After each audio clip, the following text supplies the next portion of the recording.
Monsignore, quando lei è giunto a Gorizia era un cantiere multiculturale, la lascia come città d'Europa.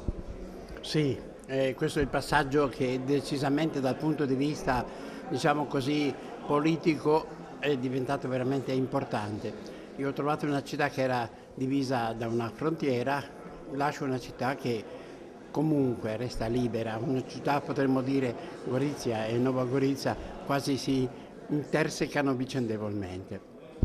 Lo faccio volentieri, questo, come dire, questo passaggio è avvenuto rendendomi una grande, come dire, gioia, perché se non c'erano barriere, per esempio, ecclesiali tra le due comunità confinanti, c'erano certamente delle barriere dal punto di vista, diciamo così, politico e amministrativo. Oggi mi pare che molti steccati siano caduti e quindi lascio una città più tranquilla, più libera.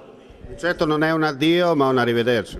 Sì, sì, io direi intanto resterò ancora per qualche piccolo spazio di tempo ancora in città e penso però di ritornarvi perché la diocesi mi ha messo a disposizione un appartamento per cui posso fare sempre conto di avere qui un luogo di accoglienza e un luogo di rifugio. Lei mi riprenda così sotto il quadro di Chioggia, è quasi un simbolo ideale, in comune a Gorizia c'è qualcosa di Chioggia, resterà qualcosa di Chioggia anche quando io non ci sarò e questo fa piacere perché è la città del cuore, la città dove sei nato, dove hai avuto gli affetti più cari e quindi grazie anche di questo particolare e di questa attenzione.